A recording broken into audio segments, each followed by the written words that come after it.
Hi friends, ఎలా ఉన్నారు? ఈరోజు వీడియో ఏమిటి అంటే టేస్టీ సబ్జా బహార్. ఇది సబ్జా బహార్ అని చెప్పే కన్నా టేస్టీగా మష్రూమ్ ఇంకా పాలకూర కర్రీ అని చెప్పొచ్చు. అన్ని వెజిటబుల్స్ వేసుకుని అన్నిటితో పాటు టేస్ట్గా చూడండి.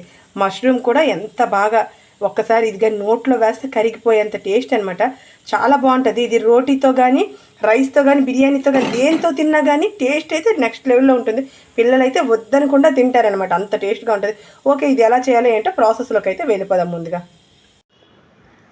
ఈ కర్రీకి మెయిన్ ఇంగ్రీడియంట్ ఏంటి అంటే పాలకూర అనమాట. పాలకూర 2 కట్టలు అయితే తీసుకున్నాను. ఇది గ్రాముల్లో చెప్పాలంటే 100 గ్రామ్స్ వరకు ఉంటుంది అనమాట. 150 గ్రామ్స్ ఉండొచ్చు.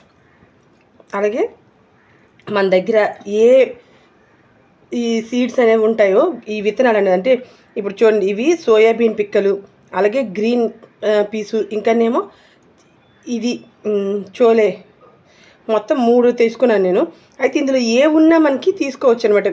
కొమ్ము శనగలు అనేసి, మామూలు వైట్ పీస్ అని, ఇవన్నీ ఏవైనా తీసుకోవచ్చు. వీటితో పాటు కాస్తంత జీడిపప్పు, అలాగే ఇగోండి ఒక బీట్రూటు, ఒక క్యారెట్ చిన్నది, టమాటాలు అయితే ఇన్ని పడుతుంది, అలాగే చిన్న క్యాబేజు, క్యాప్సికమ్, వీటితో పాటు మష్రూమ్ అనమాట. ఇది స్పెషల్ ఇంగ్రీడియంట్ అనమాట ఇందులో. అలానే ఆనియన్స్ 3 తీసుకున్నాను. దీనికి సోయాబీన్ పిక్కలు పెద్ద సైజు ఇంత ఉంటాయి కదా, అవి వేసినా కూడా చాలా టేస్ట్ అయితే ఉంటుంది. ఇందులో మనం వేయాల్సింది ఇంకోటి ఏంటి అంటే పొటాటో ఒకటి వేసుకుంటే టేస్ట్ అయితే సూపర్ ఉంటుంది. కాకపోతే నాకు పొటాటో వేయడానికి అంతగా నచ్చక ఇప్పటికే ఇవన్నీ కలిపితే కర్రీ ఎక్కువైపోతుంది, సో ఇంకా ఎక్కువైపోతుంది. కాబట్టి అందుకని నేను మరి పొటాటో అయితే వేయట్లే, మిగతా అన్నీ వేసుకుంటున్నాను. ఇగోండి జీడి పలుకులు అయితే పడుతుంది. ఇవి మనం నేతిలో వేయించుకొని రెడీ చేసి పెట్టుకుందాం. ముందైతే బాగా ఇది వాష్ చేసుకొని బాయిల్ చేసుకుందాం. దీంతోపాటు టమాటో కూడా వేరేగా బాయిల్ చేసుకొని రెడీ చేసి పెట్టుకుందాం. ఇది 2 బాయిల్ చేసి మిక్సీ చేసేయాలి. మెత్తటి పేస్ట్ లాగా రెడీ చేసుకున్నాము అంటే టేస్ట్ అయితే సూపర్ వచ్చేస్తుంది. ఫస్ట్ అయితే ఆ పని చేసేద్దాం. ముందైతే ఇగోండి ఇలా పాలకూర మొత్తాన్ని ఇలా బాయిల్ చేసి రెడీ చేసి పెట్టుకున్నాను. అందులో వాటర్ అంతా సైడ్కి తీసేసాను. అలాగే టొమాటోస్ కూడా ఇలా బాయిల్ అయితే చేసుకొని రెడీ చేసి పెట్టుకున్నాను. ఇది కాస్త చల్లారితే దీనికి సపరేట్గా మిక్సీ కొట్టుకొని తెచ్చుకుందాం. ఇగోండి ఇలా ఒక మష్రూమ్ 2 పీస్ మాత్రమే కట్ చేశాను. ఇలా ఆనియన్స్ పకోడీకి మనం ఎలా అయితే ర్యాపర్స్లా కట్ చేసుకుంటాం ఆ టైప్లో కట్ చేసుకోవాలి. అలాగే ఇవి బాయిల్ చేసి ముందే పెట్టుకున్నాం కదా, నిన్న హోల్ నైట్ నానబెట్టి అది బాయిల్ చేసి రెడీ చేసి పెట్టుకున్నాను. అలానే క్యాప్సికమ్, క్యాబేజ్, క్యారెట్, బీట్రూట్, జీడిపప్పు కూడా పోల్చుకొని రెడీ చేసి పెట్టుకున్నాను. ఇదిగోండి ఇలా ముందైతే ఒక కడాయి పెట్టుకున్నాను. ఇందులో ఇప్పుడు నెయ్యి, ఆయిల్ 2 కలిపేసి ఈక్వల్ క్వాంటిటీలో అంటే 1.5 టేబుల్ స్పూను నెయ్యి, 1.5 టేబుల్ స్పూన్ ఆయిల్ 2 వేద్దాం. ఫస్ట్ అయితే 1.5 టేబుల్ స్పూను నెయ్యి అయితే వేసుకున్నాను. ముందు జీడిపప్పు మనం వేయించి తీసుకుందాం. జీడిపప్పు వేయించాక అప్పుడు ఆయిల్ కూడా వేసేద్దాం. చూడండి, ఇంకా జీడిపప్పు అయితే ఫ్రై అయిపోయింది. ఇంక తీసేద్దాం, బయటికి తీసేసి ఆయిల్ కూడా వేసేద్దాం. ఇదిగోండి జీడిపప్పు మొత్తాన్ని తీసేసి ఇంకా ఆయిల్ కూడా వేసేసాను. ఇప్పుడు ఫస్ట్ అయితే ఆనియన్స్ వేసేద్దాం. ఆనియన్స్ కాస్త ఫ్రై అయినాక 1 by 1 కాయగూరలన్నీ యాడ్ చేసేయడమే. ఇంకా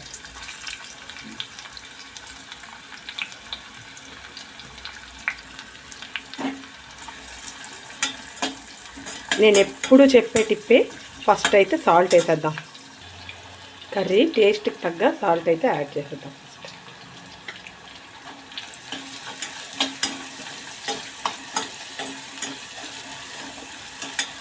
ఆయిల్, గీ 2 యాడ్ చేసాం కదా, దాని అరోమా అయితే మరి ఒక నెక్స్ట్ లెవెల్లో ముక్కుకు తెలుస్తుంది అనమాట బాగాని.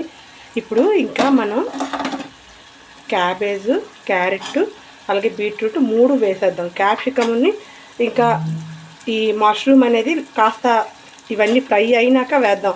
లేదంటే అది ఎక్కువ ఫ్రై అయిపోయింది అంటే మెత్తబడిపోతుంది కదా వేరంగాని. వీటంత వేరంగా అవి ఎక్కువగా ఫ్రై అవ్వాల్సిన అవసరం అయితే ఉండదు కదా.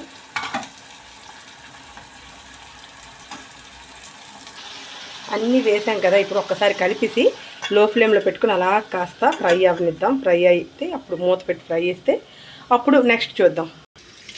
ఇప్పుడు ఇంకా అది పూర్తిగా ఫ్రై అయిపోయి ఉంటుంది. ఇలా బిర్యానీ ఆకులు 2, ఒక్క నల్ల యాలక, 2 మామూలు యాలకులు, 2 మిరియాలు, 4 లవంగాలు, ఒక్క అనాసపు చిన్న ఇంత దాల్చిన చెక్క, మొగ్గ అన్నీ కలిసి కాస్త హోల్ గరం మసాలా అనమాట. ఇవి ఇప్పుడు ఇందులో యాడ్ చేసేసుకుందాం. చూడండి ఎంత కలర్ఫుల్గా కనబడుతుంది కదా.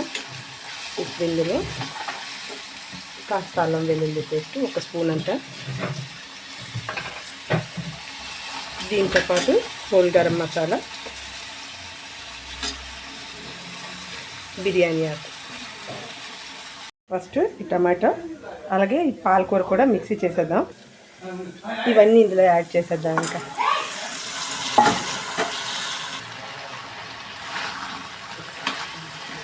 ఇవన్నీ మొత్తం ఇవన్నీ ఫ్రై అయిపోయింది కదా.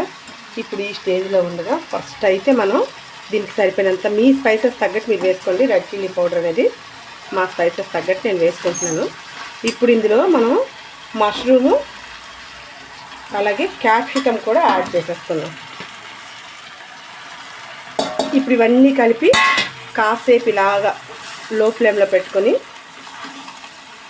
ఒక్క 5 మినిట్స్ ఇలాగా ఫ్రై అవనిద్దాం. మూత పెట్టి ఫ్రై అవనిచ్చామంటే అన్నీ బాగా స్పైసెస్ అన్నీ పడుతుంది కదా.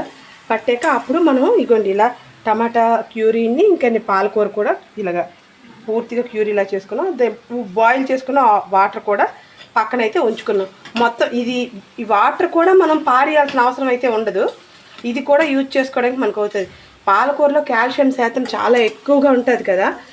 పాలకూర తినడం చాలా మంచిది. అయితే పిల్లలు చాలా వరకు నచ్చరు కాబట్టి ఇలా చేసి పెట్టారంటే అసలు ఇది పొరాటాతో కానీ లేకపోతే రోటీతో కానీ దోశతో అయినా రైస్తో అయినా బిర్యానీతో అయినా దేనితోనైనా టేస్ట్ అయితే సూపర్లా ఉంటుంది. ఏ పిల్లలు కూడా విడిచిపెట్టకుండా అయితే తింటారు, అంత టేస్ట్గా ఉంటుంది. ఇంకా మనం మూత పెట్టి ఒక 5 మినిట్స్ తర్వాత మళ్ళీ చూద్దాం. ఇప్పుడు ఒకసారి మూత తీసి చూద్దాం. ఇది నేను బౌల్ అయితే చేంజ్ చేసేసాను, ఎందుకంటే అది ఫుల్ అయిపోయింది. ముందే చెప్పాను కదా, ఎంత తక్కువ చేసినా కూడా మనం ఈ కర్రీ అనేది ఎక్కువ అయిపోతుంది. సో అందుకని చెప్పేసి అది చేంజ్ చేసేసాను. ఇప్పుడైతే ముందు మనం మొత్తం ఈ పాలకూర మొత్తాన్ని వేసేద్దాం. ప్యూరీ అంతా వేసేసి ఒకసారి కలుపుకున్నామంటే మొత్తం దీంతో కలర్ మొత్తం చేంజ్ అయిపోతుంది. చూడండి ఇప్పుడు అయితే ఇది టేస్ట్ మాత్రం మామూలుగా కాదు. ఇది రోటీతో అయినా లేకపోతే రైస్తో అయినా బిర్యానీతో అయినా నెక్స్ట్ లెవెల్లో ఉంటుందన్నమాట ఈ కర్రీ. ఇప్పుడు ఇంకా టమాటో కూడా వేసేద్దాం. ఇలాగ ఒక 2 మినిట్స్ ఇలాగా మనం ఇది మూత పెట్టి బాయిల్ అవ్వనిద్దాం. మొత్తం స్పైసెస్ అన్నీ బాగా పట్టి ఆయిల్ గ్రేవీ సపరేట్ అయిపోయే వరకు మనం ఇలా కాస్త ఉంచుదాం. ఆయిల్ గ్రేవీ సపరేట్ అయిపోయింది కదా. ఇంకా ఇప్పుడు ఈ స్టేజ్లో ఉండగా మనం ఈ మొత్తం మనం బాయిల్ చేసుకున్న వాటర్ ఉంది కదా, ఆ వాటర్ అనేది ఇందులో వేసేద్దాం. వేసేసి ఒక్కసారి కలుపుకొని ఒక్క 2 మినిట్స్ ఇలా మూత పెట్టి ఉంచుకొని ఇంకా దింపేయడమే అనమాట. కర్రీ చాలా చిక్కగా టేస్ట్గా అయిపోతుంది అనమాట. ఇది మనం ఇందులో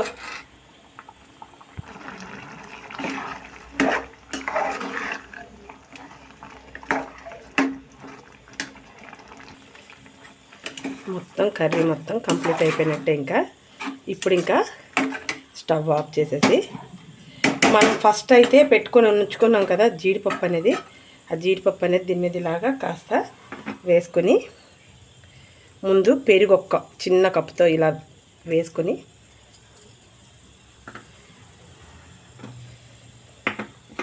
మొత్తం జీడిపప్పుతో డెకరేట్ చేసుకున్నాం.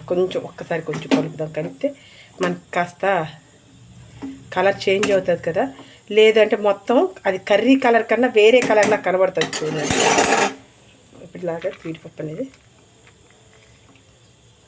డెకరేట్ చేసుకొని ఇంకా వేడి అన్నంతో కానీ రోటీతో కానీ సూపర్ టేస్టీగా ఈ కర్రీ అనేది ఉంటుంది. అయితే దీన్ని వేడిగా తింటే చాలా రుచిగా అనేది ఉంటుంది. దీనికి వేరేగా మనం గరం మసాలా పొడి అనేది వేయలేదు. చూడండి. ఓకే ఫ్రెండ్స్, ఈ వీడియో కనుక మీకు నచ్చితే లైక్ చేయండి, షేర్ చేయండి, సబ్స్క్రైబ్ చేయండి, ట్రై చేయండి, కామెంట్ చేయండి. Watch our channel Keerthi creatives.